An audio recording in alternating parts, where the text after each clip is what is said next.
नमस्कार दोस्तों, स्टडी विज्ञान प्रकाश में आप सभी का हार्दिक स्वागत है। तो पीटी और वीडियो परीक्षा के लिए ये आपका मॉक टेस्ट नंबर 13 है। सभी प्रश्न बहुत ही सिलेक्टेड हैं और यूनिक हैं। तो ये टेस्ट सीरीज अगर आपको अच्छी लग रही है तो प्लीज़ वीडियो को लाइक और शेयर भी किया करें। तो चलिए, पहला क्वेश्चन आपके लिए होता है। तो ये परंपरा रही है तो परंपरा को बनाए रखते हैं। पहला क्वेश्चन, इसका आंसर आपको फटाफट नीचे कमेंट बॉक्स में बताना है। क्वेश्चन मैं आसान रखता हूँ ताकि आप लोग कमेंट करें, बताएं, लेकिन फिर भी बहुत कम लोग बताते हैं। और व्यूज़ जो आते हैं वो तो ठीक है, 1000, 1500, 2000 लोग देख रहे हैं, लेकिन फिर भी यहाँ पर कमेंट कम आते हैं उस रेशियो में। तो पहला क्वेश्चन है कि भारत पाकिस्तान की मध्य सीमा रेखा को किस नाम से जाना जाता है। तो आसान सा प्रश्न है और इसका उत्तर मैं उम्मीद करता हूँ कि इस बार आप ज़रूर लिखेंगे। चलिए अब आज का टेस्ट लगाते हैं।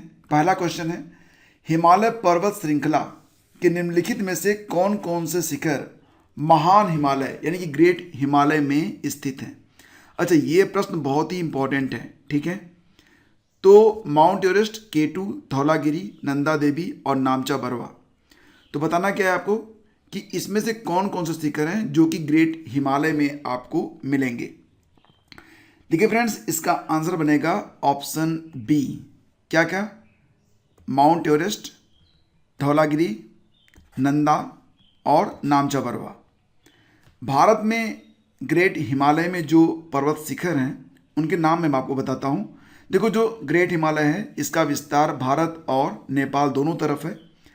तो भारत में कौन कौन से शिखर पड़ते हैं और नेपाल में, दोनों में आपको बताता हूँ। तो भारत में जो पड़ने वाले शिखर हैं उसमें देखो, एक है कंचनजंगा, इसका नाम आपने सुना होगा। कंचनजंगा ये कहाँ पर है? ये सिक्किम का शिखर है, ठीक है। इसके बाद है नंगा पर्वत।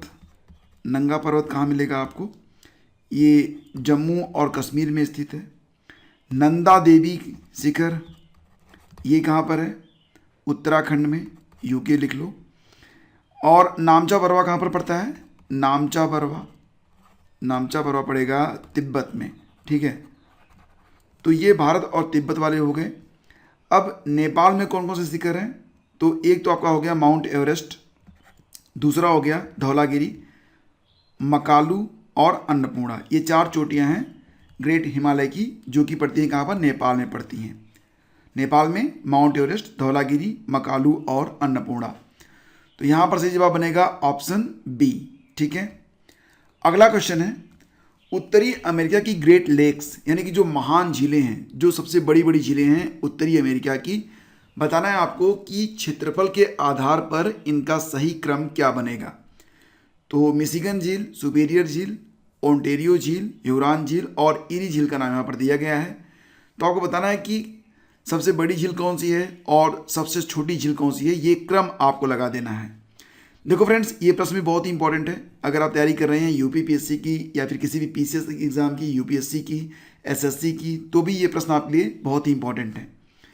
तो देखो, उत्तरी अमेरिका की जो महान झीलों का क्षेत्रफल के अनुसार क्रम है उसमें सबसे पहले आता है सुपीरियर झील। ये सबसे पहले आएगा सुपीरियर झील। उसके बाद ह्यूरॉन झील, ये दूसरे नंबर पर है। देन आफ्टर मिशिगन झील, ये तीसरे नंबर पर है। फिर ईरी झील चौथे नंबर पर, और फिर आता है ओंटेरियो झील, ये आता है 5वें नंबर पर। तो इस प्रकार से जो आपका क्रम बन रहा है वो बन रहा है ऑप्शन सी में, ठीक है। 2, 4, 1, 5 तथा 3। तो ऑप्शन सी आपका बिल्कुल करेक्ट है। नेक्स्ट क्वेश्चन है, भारत में पेट्रोलियम का कौन सा राज्य अग्रणी उत्पादक है। अच्छा प्रश्न है, इंपॉर्टेंट है। भारत में पेट्रोलियम का सबसे अधिक जो उत्पादन होता है वो कहाँ पर होता है? तो राजस्थान में होता है, ठीक है। राजस्थान पहले स्थान पर है। दूसरा स्थान और तीसरा स्थान किस किस का है बता सकते हो? दूसरा स्थान मिलता है गुजरात को और तीसरा स्थान मिलेगा आपको असम को, ठीक है। तो राजस्थान, गुजरात और असम ये 3 राज्य हैं जो कि भारत में सबसे अधिक पेट्रोलियम उत्पादन के लिए जाने जाते हैं। और ये रिपोर्ट है 2020-21 जिसके अनुसार मैं आपको ये पढ़ा रहा हूँ। अगला क्वेश्चन है, भारत के मैदान की पुरानी कछारी मिट्टी क्या कहलाती है। गंगा के मैदान की जो पुरानी कछारी मिट्टी है उसको क्या कहते हैं? तो फ्रेंड्स, कहते हैं उसको बांगर। कभी कभी प्रश्न ये भी आता है कि बांगर मिट्टी का रंग कैसा होता है। तो इसका जो रंग होता है फ्रेंड्स वो रक्ताभ पीला होता है, मतलब हल्का सा लाल और हल्का सा पीला। तो ये भी आपको याद रखना है। फिर अगला क्वेश्चन आपका बनेगा और प्रश्न है कि रिंग ऑफ फायर का संबंध किस महासागर से है। तो क्या होता है कि ये जो महासागर है उसके तट पर छोटे छोटे लेकिन सक्रिय ज्वालामुखी हैं। तो दूर से देखने पर लगता है कि ये आग की एक रिंग बन रही है, और ये रिंग बनती कहाँ पर, प्रशांत महासागर में। ये प्रश्न इंपॉर्टेंट है, कई बार पूछा गया है। ऑप्शन ए इसका बिल्कुल करेक्ट है, तो बिल्कुल रट लेना इसको भी। अगला क्वेश्चन है, निम्नांकित राज्य समूहों में वह कौन सा है जहां यात्री रेल डिब्बों का बड़ी मात्रा में निर्माण होता है। यात्रियों की जो मतलब रेलगाड़ी के जो डिब्बे होते हैं सबसे ज़्यादा कहाँ पर बनते हैं। तो इंटीग्रल कोच फैक्ट्री के दो पार्ट आप कर सकते हैं, जो कि पहला कहाँ पर स्थित है, चेन्नई में, चेन्नई मतलब तमिलनाडु में, और दूसरा पंजाब में। तो ऑप्शन बी यहाँ पर आपका आंसर हो जाएगा। इंटीग्रल कोच फैक्ट्री चेन्नई और पंजाब में सबसे ज़्यादा यात्री रेल डिब्बों का निर्माण किया जाता है। Important question. नेक्स्ट है, पृथ्वी का सर्वाधिक शुष्क क्षेत्र निम्नलिखित में कौन सा है। सर्वाधिक शुष्क क्षेत्र पृथ्वी का कहाँ पर मिलेगा आपको। तो पैटागोनियन मरुस्थल, गोबी मरुस्थल, अटाकामा और थार, ये चार ऑप्शन हैं। आपका आंसर बनेगा ऑप्शन सी, अटाकामा। ठीक है, अटाकामा मरुस्थल। और पैटागोनियन मरुस्थल जो है यह शीतोष्ण मरुस्थल माना जाता है, शीतोष्ण मरुस्थल। गोबी मरुस्थल के बारे में आप जानते ही हैं, गोबी मरुस्थल चीन और मंगोलिया में है इसका विस्तार, और यह शीत मरुस्थल माना जाता है। थार मरुस्थल आप जानते ही हैं, थार मरुस्थल में सबसे ज़्यादा आबादी यानी कि सर्वाधिक जनसंख्या वाला जो मरुस्थल है, सर्वाधिक जनसंख्या वाला वो थार ही है, और ये दक्षिण एशिया का सबसे बड़ा मरुस्थल भी है। तो ये भी आपको याद रखना है। तो आपका आंसर बनेगा क्या, अटाकामा मरुस्थल। चलिए अगला क्वेश्चन है, सबसे छोटा राष्ट्रीय राजमार्ग ND 966B किस झील के पास स्थित है। ND 66B को पहले कहा जाता था NH 47A, फिर इसको रीनेम कर दिया गया ND 966B के नाम से। ये मिलेगा कहाँ पर आपको। तो फ्रेंड्स इसका आंसर बनेगा, जी हाँ फ्रेंड्स, ऑप्शन सी, वेम्बनाड झील केरल में। ठीक है, तो ये याद रखना, इंपॉर्टेंट क्वेश्चन है। अगला प्रश्न होगा, सुमेलित कीजिए कि कौन कौन से राष्ट्रीय पार्क कहाँ कहाँ पर पाए जाते हैं, मतलब लोकेशन आपको बता देना है। केबुल लामजाओ का नाम आप जानते ही होंगे, दुनिया का एकमात्र और तैरता हुआ यह पार्क है। केबुल लामजाओ दुनिया का एकमात्र तैरता हुआ पार्क जो कि स्थित है मणिपुर में। डाचीग्राम जो राष्ट्रीय उद्यान है ये मिलेगा आपको जम्मू कश्मीर के श्रीनगर में, ये भी सही है। मुदुमलई मिलेगा आपको तमिलनाडु के नीलगिरी में, और कालाकाड तिरुनेलवेली तमिलनाडु में। कालाकाड जो होता है ना, यहाँ पर एक बंदर मिलता है जिसकी पूंछ शेर से मिलती है। ठीक है, तो इसलिए ये इंपॉर्टेंट है। तो यहाँ पर देखो सब आपस में मैच है, तो विकल्प ए आपका यहाँ पर बिल्कुल करेक्ट रहेगा। अगला क्वेश्चन है, विश्व का सबसे बड़ा समुद्र संरक्षित क्षेत्र कहाँ है। विश्व का सबसे बड़ा समुद्र संरक्षित क्षेत्र कहाँ पर स्थित है। आर्कटिक में, ग्रीनलैंड में, उत्तरी पश्चिमी हवाई द्वीप पर, या फिर ऑस्ट्रेलिया में। इसका आंसर फ्रेंड्स ऑप्शन सी, उत्तरी पश्चिमी हवाई द्वीप पर। ठीक है, तो ऑप्शन सी इसका बिल्कुल करेक्ट है, ये बिल्कुल रट लेना, ये काफ़ी इंपॉर्टेंट है। इसके बारे में कुछ मुख्य बातें मैं आपको बताता हूँ। उत्तरी पश्चिमी हवाई द्वीप से पूर्व ऑस्ट्रेलिया का ग्रेट बैरियर रीफ पड़ता है, और मरीन पार्क सबसे बड़ा समुद्री संरक्षित क्षेत्र माना जाता था, लेकिन नाउ उत्तरी पश्चिमी हवाई द्वीप जो है यह विश्व का सबसे बड़ा समुद्र संरक्षित क्षेत्र है। आगे बढ़ते हैं, बताओ कि निम्नलिखित में से किस स्थान पर राष्ट्रीय जैव विविधता प्राधिकरण स्थापित किया गया है। तो किस स्थान पर राष्ट्रीय जैव विविधता प्राधिकरण स्थापित किया गया है, इसका आंसर हो जाएगा फ्रेंड्स ऑप्शन डी, यानी कि चेन्नई में। भारत में जैव विविधता अधिनियम 2002 के अंतर्गत कुल मिला के देखा जाए तो 1 अक्टूबर 2003 को चेन्नई में राष्ट्रीय जैव विविधता प्राधिकरण स्थापित किया गया था। अगला क्वेश्चन है, सर्वाधिक जैव विविधता किस घाटी में पाई जाती है। निश्चित रूप से इसका आंसर आपको पता होगा। जो सर्वाधिक जैव विविधता है वो शांत घाटी में पाई जाती है। शांत घाटी को पश्चिमी घाट भी कहते हैं। इसकी लोकेशन कहाँ पर है, केरल में है। यहाँ पर शोर मचाने वाले जो कीड़े थे वो नहीं पाए जाते हैं, यानी कि ये घाटी काफ़ी शांत रहती है, जिसकी वजह से अंग्रेजों ने इसको शांत घाटी का नाम दिया था। अगला क्वेश्चन बताइए, निम्न कथनों पर विचार करिए। ऐसे प्रश्न आपको अक्सर मिला करेंगे। अब इसमें क्या होता है कि परीक्षक को एक साथ कई सारे प्रश्न पूछने का मौका मिल जाता है। तो भले ही हो कि आपको जो प्रश्न मिलेंगे 100 मिलेंगे, लेकिन प्रश्न कई सारे हो सकते हैं, इसलिए आपको तैयारी अच्छे से करते रहना है। बताइए कि महात्मा गांधी राष्ट्रीय पार्क क्या मध्य प्रदेश में है? कालेसर राष्ट्रीय उद्यान क्या हरियाणा में है? भितरकनिका राष्ट्रीय उद्यान क्या उड़ीसा में है? दो तो सही है। कालेसर राष्ट्रीय उद्यान मिलेगा आपको हरियाणा में, ये करेक्ट है। भितरकनिका राष्ट्रीय उद्यान मिलेगा उड़ीसा में, ये भी करेक्ट है। 2 और 3 सही हो गए। लेकिन महात्मा गांधी राष्ट्रीय पार्क ये मध्य प्रदेश में तो नहीं है, तो फिर कहाँ है ये दक्षिणी अंडमान क्षेत्र में। जब आप जाएंगे दक्षिणी अंडमान क्षेत्र में पोर्ट ब्लेयर से 29 किलोमीटर की दूरी पर स्थित है। यहाँ कोरल रीफ और कछुओं की प्रचुरता है। तो पहला तो गलत हो गया, 2 और 3 सही है, यानी कि ऑप्शन बी हमारा उत्तर है।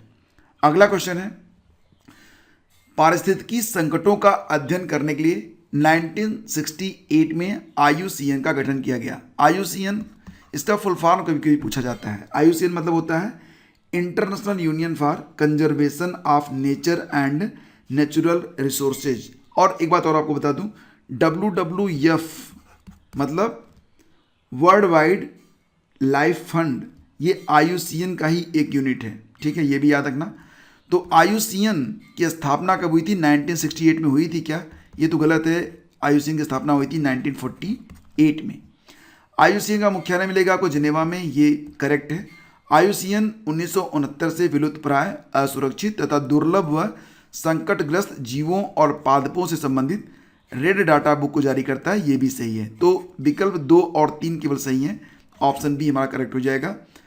1968 में नहीं बल्कि 1948 में IUCN स्थापित किया गया था। अगला क्वेश्चन देखिए, निम्नलिखित में कौन सा एक आहार श्रृंखला का सही क्रम है? बहुत ही अच्छा प्रश्न है। डाइटम, क्रस्टेशियाई और हेरिंग। अच्छा, इनकी हिंदी समझते हो आप? डाइटम कौन होता है? डाइटम का मतलब होता है जो स्वपोषी होता है। ठीक है, उसको कहते हैं डाइटम। जैसे कि इसमें घास हो गई, ठीक है, और वनस्पतियाँ हो गई। जिसको कौन खाता है?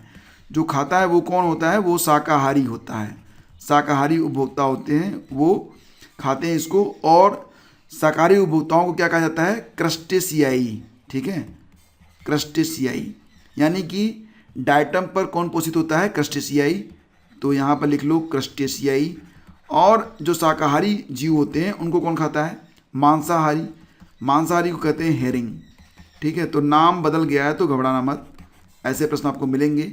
डाइटम, क्रस्टेशियाई और हेरिंग, ये क्रम याद रखना।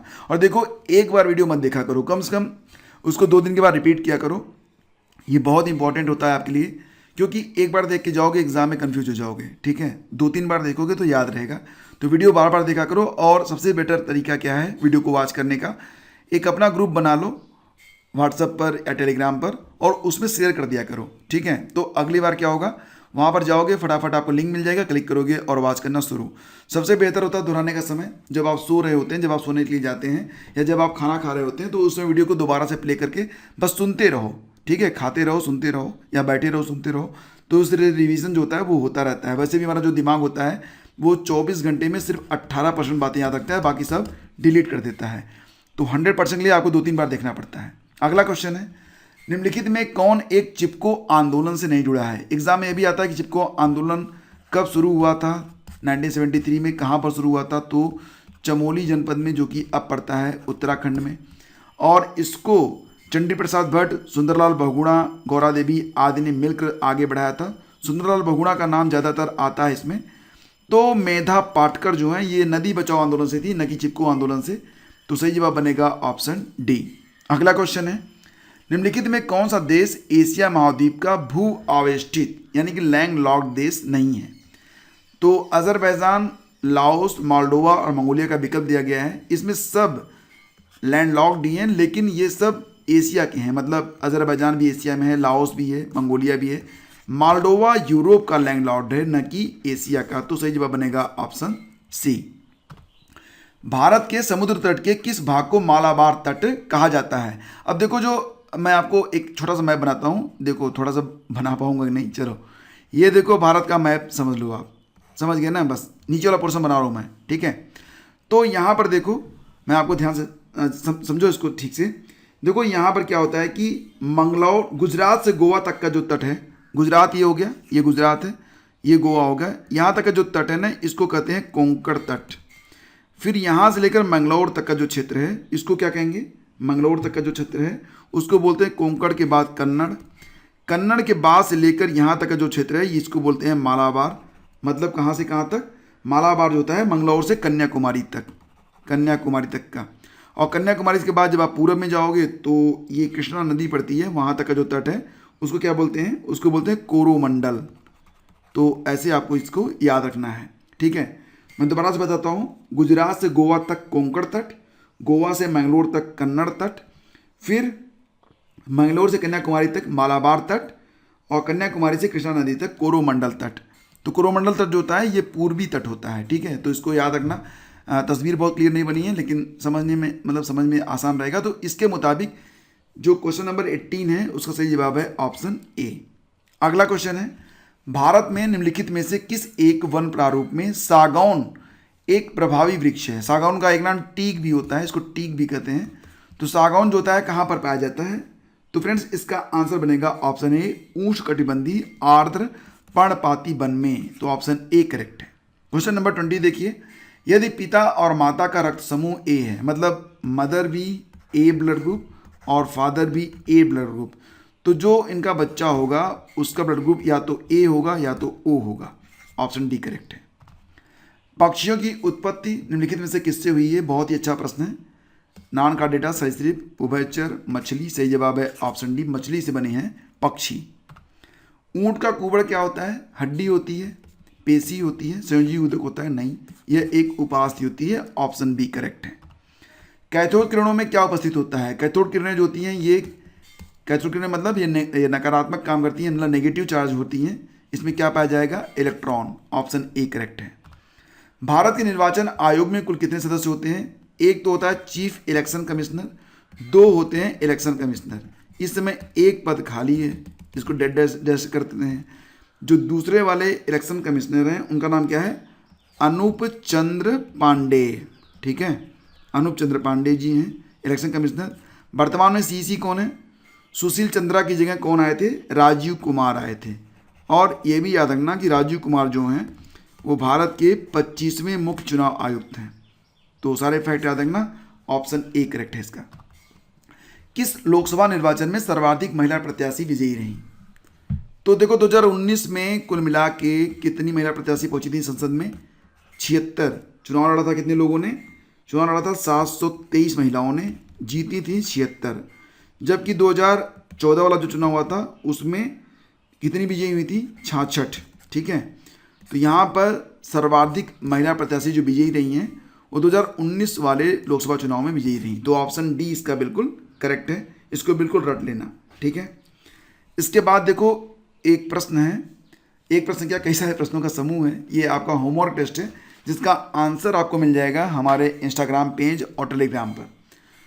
तो प्रश्न क्या है कि इलेक्ट्रा गोल्ड कप किस खेल से संबंधित है, इसका आंसर बताना। रंगास्वामी कप किस खेल से संबंधित है, चेकमेट किस खेल से जुड़ा शब्द है, टू कलर्स किसकी आत्मकथा है, और प्रूडेंशियल कप किस खेल से संबंधित है। सही से बताओ कि इसमें से कितने प्रश्नों के उत्तर फटाफट क्लिक हो रहे हैं। तो अगर क्लिक हो रहे हैं आपके दिमाग में तो फटाफट इसको आंसर भी कर दो। और कुछ और भी टॉपिक हैं जिसको आप अगर पढ़ना चाहो रेगुलर तो इंस्टाग्राम पर स्टडी विद ज्ञान प्रकाश फॉलो कर लेना जाकर, और या टेलीग्राम चैनल अगर आपने ज्वाइन किया है तो वहाँ पर भी आपको ये कटिंग मिल जाएगी। तो दोस्तों अगर वीडियो पसंद आता है तो लाइक और शेयर जरूर किया करो। मैं बार बार आप लोगों से कहता हूँ बिकॉज आप अगर व्यू नहीं आते ना तो मज़ा नहीं आता है, ठीक है। और जब तक आप लोग लाइक और शेयर नहीं करेंगे, मतलब जब तक आपका सपोर्ट मुझे नहीं मिलेगा, मैं बहुत ज़्यादा आगे तो नहीं चल पाऊँगा। तो रोज़ दोपहर 1 बजे आपका जीएस का टेस्ट होता है और ये सभी परीक्षाओं को समर्पित होता है। तो बने रहिए हमारे साथ, मिलते हैं आपसे अगले वीडियो में, तब तक के लिए आगे दीजिए। और हाँ, मिलेंगे रात 8 बजे दोबारा से कुछ नए तथ्यों के साथ। Thank you so much.